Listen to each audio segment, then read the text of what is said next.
कक्षा 6 प्रश्न वाली 6.1 प्रश्न नंबर 7 और 8। प्रश्न नंबर 7 है निम्नलिखित युग्मों के पूर्णांकों के बीच में समस्त पूर्णांकों को लिखिए। यानी कि इन दोनों पूर्णांकों के बीच में कितने पूर्णांक आते हैं वो यहाँ पर लिखना है। जैसे कि 0 और -7 के बीच में कितनी संख्या आती है, तो पहले हम संख्या रेखा को देख लेते हैं। इसके अंदर संख्या रेखा पे क्या होता है कि यहाँ पे 0 होती है। 0 के बाद में जब हम इधर दाहिनी ओर बढ़ते हैं तो प्लस वाले पूर्णांक होते हैं, बाईं ओर बढ़ते हैं तो माइनस वाले पूर्णांक होते हैं। यानी कि माइनस वाली संख्या होती है, 10 वाली संख्या होती है। तो यहाँ पे हो जाता है आपकी 0 के बाद में अगर इधर की तरफ बढ़ेंगे तो जैसे 1 2 3 4 5, तो इसी प्रकार आगे संख्या बढ़ती जाएगी। इसी प्रकार जब हम इधर की तरफ बढ़ते हैं तो यहाँ पर भी संख्याएं होती है आपकी -1 -2 -3 -4 -5 -6। इस प्रकार आगे संख्या बढ़ती जाएगी, तो यहाँ पे भी माइनस में संख्याएं आगे आती जाएगी। अब यहाँ पर ये पूछ रहा है कि 0 और -7 के बीच में कितने पूर्णांक यानी कितनी संख्याएं हैं। तो हम देखते हैं कि जो 0 जो है -7 कहाँ पे लिखा हुआ है, -7 जो है वो यहाँ पे आएगा, यानी कि ये -7 है। तो -7 से जब हम 0 की तरफ चलते हैं तो कितनी संख्याएं आएगी, तो हम लिख लेते हैं इसके अंदर 0 तक पहुंचने में कितनी संख्याएं लगेंगी हमको। -7 के बाद -6 -5 -4 -3 -2 -1 और 0, तो ये इन सब के बीच में संख्याएं आ जाती है।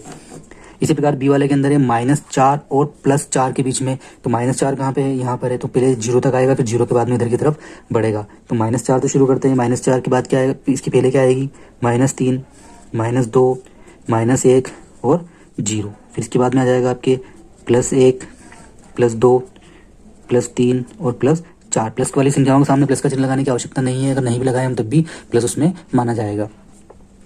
सी वाला है -8 और 15 के बीच में जो है वो कितने पूर्णांक है। तो संख्या रेखा के ऊपर अपन देखते हैं कि -8 और -15 के बीच में कितने पूर्णांक होंगे। तो -8 को जो है 15 तक जाने में, 15 को -8 तक आने में कितना टाइम लगेगा। तो जैसे कि यहाँ लिखिए -8, तो -9 -10 -11 -12 -13 -14 और -15, ये इसके सारे बीच के पूर्णांक हो गए। -30 और -23, तो ये है आपके -30। इसको 22 यहाँ तक 23 तक जाना है। तो ये -30 और -23 के बीच में कितने पूर्णांक होंगे, तो -30 -29 -28 -27 -26 -25 -24 -23, ये सारे पूर्णांक इनके बीच में हैं।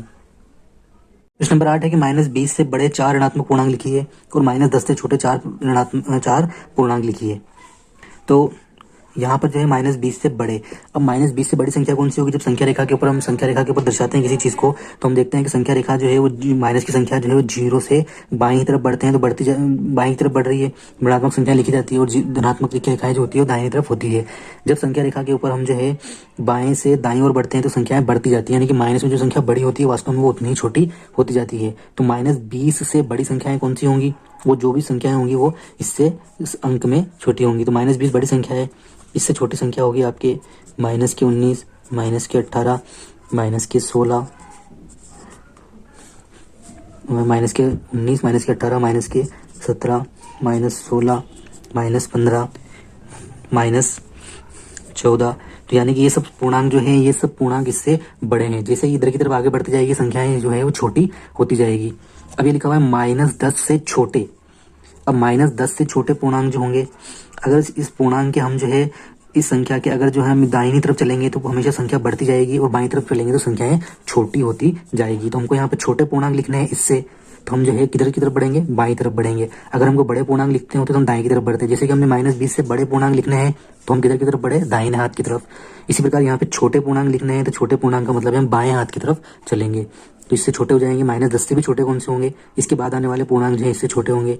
-11 -12 -13 -14 -15 -16, ये सारे के सारे पूर्णांक जो है इससे छोटे पूर्णांक है। अगर बड़े लिखने होते हैं तो हम बाईं तरफ चलते।